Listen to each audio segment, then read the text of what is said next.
प्रसिद्ध करते हुए अपने शरीर को रखना उचित नहीं समझा और इधर दारुक द्वारिका में आ गया और वहां उसने सब कुछ कह सुनाया। सुनकर लोग बहुत ही दुखी हुए और सिर पीटते हुए प्रभात क्षेत्र आए। वहां उनको जो कुछ करना कराना था वो सब और दैहिक क्रियाएं उन्होंने किया। इसके बाद अर्जुन द्वारिका से बाल वृद्धों आदि को लेकर के इंद्रप्रस्थ गए और उन सबको यथा योग्य आवास दिया। तुम्हारे दादा युधिष्ठिर ने जब यह सुना कि तब वे भी स्वर्गारोहण कर गए। परीक्षित रुचिरावतर भगवान के परम पराक्रम युक्त परमानंदमय बाल और कैशोर चरित्र मनुष्य के मन को शांति देने वाले हैं।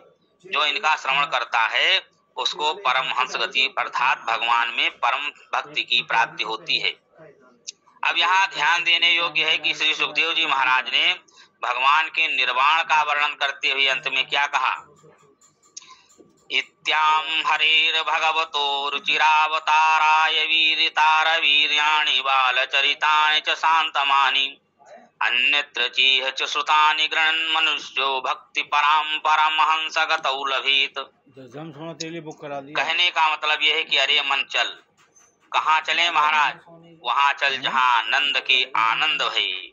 जय कन्हैया लाल की ध्वनि गूंज रही है, इसलिए यहाँ अंत मत करो, समाप्त मत करो, चले चलो वहाँ जहाँ नंदोत्सव हो रहा है। हरिओम तत्सत। ये 11 स्कंद इसी जगह पे पूर्ण हुआ। जय श्री कृष्णा। अब 12 स्कंद में प्रवेश करते हैं। अतसी कुसुमोपमेय कांतिर यमुना कूल कदम्ब मूलवतीं नवगोप वधू विलासशाली बनमाली वितनोतु मंगलम नः। अब यहाँ पर ये 12वां स्कंद जो है श्री वल्लभाचार्य जी महाराज के मतानुसार आश्रय स्कंद तथा निरोध स्कंद दोनों हैं। निरोध माने प्रलय होता है, यानी इसमें चारों प्रकार के प्रलय का वर्णन है। उन्होंने क्रम का परित्याग न करके ज्यों का त्यों साक्षात क्रम लिखा है, परंतु श्रीधर स्वामी के मत में यह केवल निरोध स्कंद ही है। उन्होंने आश्रय स्कंद 10वें स्कंद को मां बताया है, क्योंकि उसमें आश्रय स्वरूप भगवान श्री कृष्ण का वर्णन आता है। श्रीधर स्वामी का कहना है कि आत्यंतिक प्रलय होने पर भी जो सूक्ष्म तत्व विद्यमान रहता है उस प्रत्येक चैतन्याभिन्न ब्रह्म तत्व का निरूपण होने के कारण यह स्कंद केवल निरोध स्कंद है।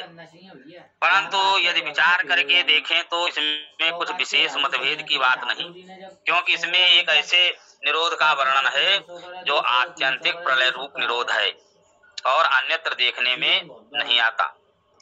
यह आत्यंतिक प्रलय रूप निरोध उत्पत्ति और प्रलय के अधिष्ठान यानी सर्वाधार सर्व का आश्रय परमात्मा का ही वर्णन है।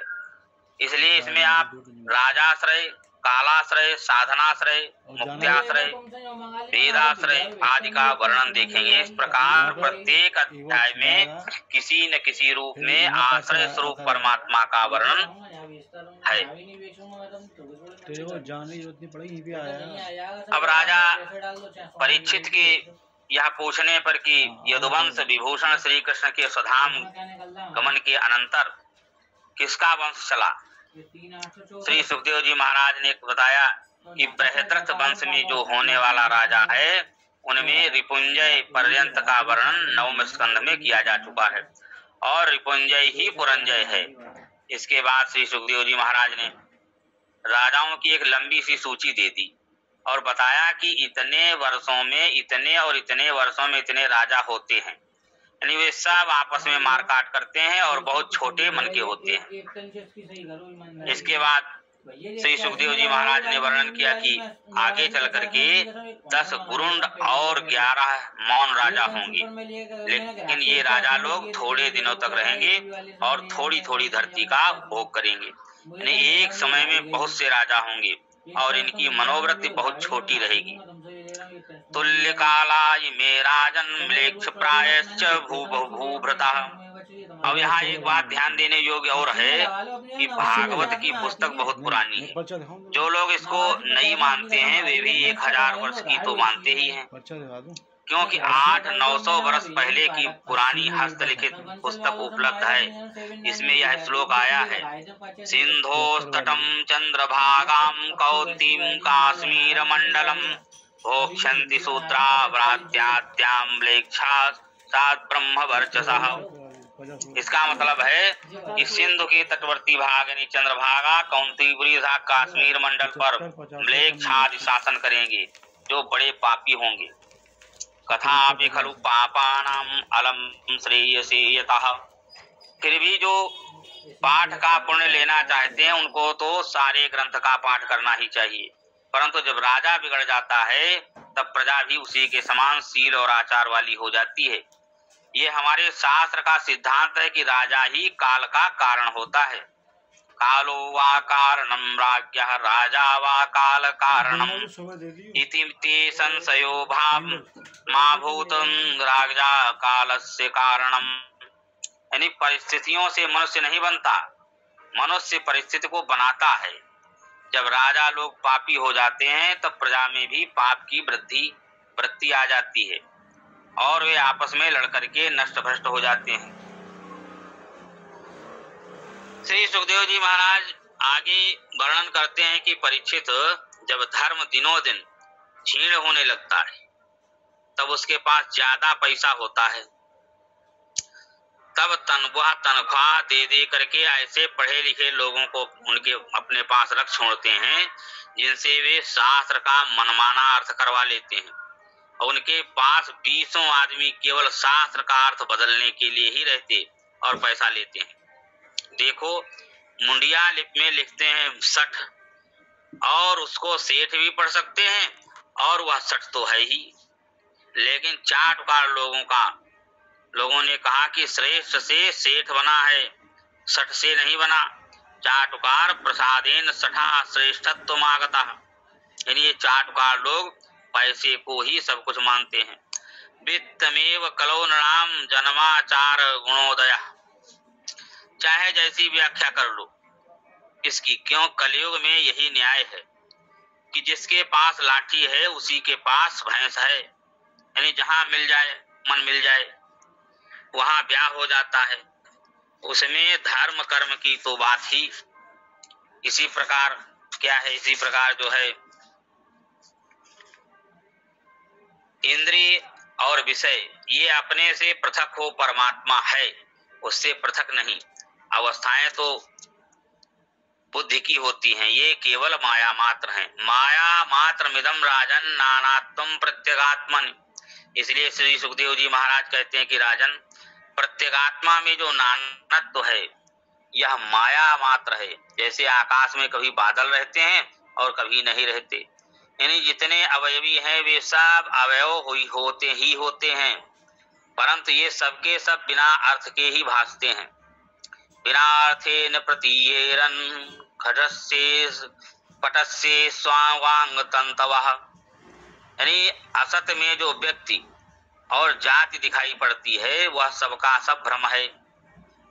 यत् सामान्य विशेषाभ्याम यानी दो व्यक्ति और द्वित्व रूप सामान्य यानी जाति दोनों भ्रम है, क्योंकि दोनों अन्योन्याश्रित हैं, आद्यंतवंत हैं, अवस्तु हैं, विकार प्रसिद्ध होने पर भी अनिर्वचनीय हैं।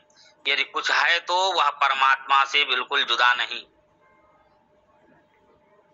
और यदि कोई अज्ञानी पुरुष सत्य को नाना मानता है तो नाना तो कैसे होगा? वैसा ही होगा जैसे एक ही आकाश में यानी नाना घरों के कारण नानात्व है, एक ही ज्योति में नाना दीपों के कारण नानात्व है, एक ही हवा में शरीरों की उपाधि के कारण नाना प्राणत्व है, और एक ही सोने में नाना आभूषणों के कारण नानात्व है। इसी तरह परमात्मा का अनेक रूपों में वर्णन होता है। जिस प्रकार सूर्य से बादल दिखता है और वह सूर्य तथा सूर्य के अंशभूत चक्षु को ढक देता है, इसी प्रकार यह अहंकार जो ब्रह्म में प्रकट हुआ है यानी ब्रह्मांश आत्मा को ही आवृत करता है। जब अर्क प्रभव घन विदीर्ण हो जाता है तब चक्षु रूप को देखती है, इसी प्रकार जब उपाधि नष्ट हो जाती है तब आत्मज्ञान होता है। यानी तुम विवेक की तलवार लेकर के सब भ्रमों और उपाधियों को काट डालो।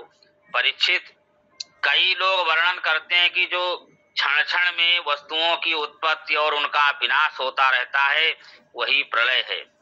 यह सब नारायण की लीला है। यानी जो संसार रूपी समुद्र से पार जाना चाहते हैं उनके लिए भगवान के लिए लीला कथा रस निसेवण के सिवाय और कोई उपाय नहीं।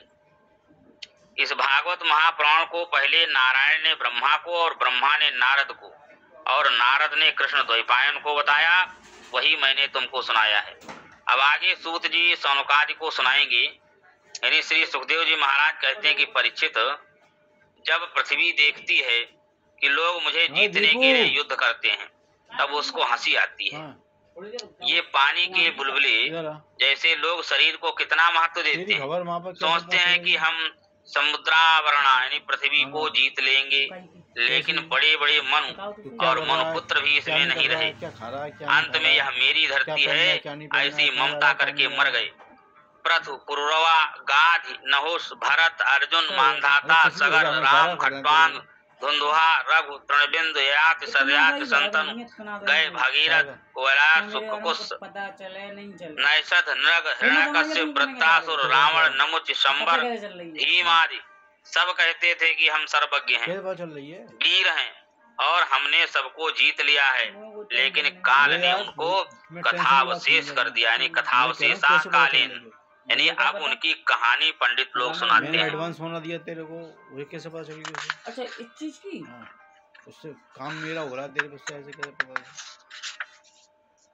अच्छा मतलब काम नहीं बता रहे हो ये मैं कहने जा रहा हूं। सुनते हैं कि रावण के मन में ऐसी इच्छा थी कि हम एक ऐसी सीढ़ी बनाएंगे जिससे खटाखट ऊपर चढ़ा जा सके और उसकी लिफ्ट का पता नहीं होगा। उसका मनोरथ पूरा नहीं हुआ।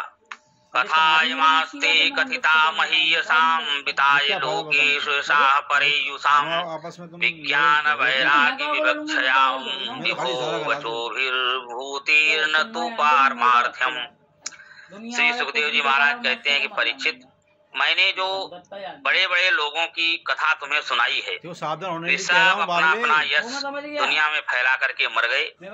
यहाँ तुम्हारे मन में यह प्रश्न उठना स्वाभाविक है कि ऐसे लोगों को कथा मैंने क्यों सुनाई, इन्हीं मुर्दों की याद भी क्यों करनी, मुर्दाकार सवाकार वृत्ति क्यों करनी। इसका मतलब है कि परीक्षित कि इससे तुम भी अपने जीवन में कुछ सीखो, विज्ञान प्राप्त करो और इस देह से वैराग्य करो। यानी इसमें जितना भगवान के चरित्र का गान है वही अमंगलग्न है। यानी पुनः पुनः उसी को सुनना चाहिए, उसी से भगवान की भक्ति आती है। बाकी बातें तो वर्णन का वैभव हैं, उनमें परमार्थ कुछ भी नहीं। अब राजा परीक्षित ने पूछा कि महाराज, कलयुग के दोषों पर विजय प्राप्त करने का उपाय क्या है? आप मुझे युग धर्म काल ये सब बताने की कृपा करें। प्रभवन्ति यथा मत्सत्ते मनोबुद्धि इंद्रियाणि च तदा कृतयुगम विद्या ज्ञाने तपसि यद्रुचिः। अब देखिए, यानी परीक्षित से कहने लगे कि जब अपना मन यानी अपनी बुद्धि और अपनी इंद्रियां सात्विक हो जाएं और ज्ञान और तपस्या में रुचि हो जाए, तब समझना कि सत्य युग है। यानी जब मन में कामना आए तो समझना कि रजोगुण वृत्ति त्रेता है, और जब लोभ असंतोष आए तो समझना कि यह द्वापर है, और जब मन में माया छल कपट अनर्थ तंद्रा निद्रा हिंसा विषाद आए तब समझना कि कलयुग है। कलयुग बहुत ही दूषित युग है। इसमें लोगों का भाग्य तो होगा थोड़ा, लेकिन वे महासनाही होंगे। उनका भोजन बढ़ जाएगा, डाकुओं की वृद्धि हो जाएगी, पाखंडी लोग अर्थ बदल बदल करके वेदों को दूषित कर देंगे। अब देखो, पंडितों को वेदार्थ के साथ साथ मनोरंजन नहीं करना चाहिए, उसका जो यथार्थ अर्थ है स्वयं वही प्रकट करना चाहिए। केवल विनोद के लिए जब उसके दूसरे दूसरे अर्थ प्रकट करने लगते हैं तब लोगों को उसमें भ्रम हो जाता है। परीक्षित, कलयुग में राजा प्रजा को खाने लगेंगे। प्रजा भक्षा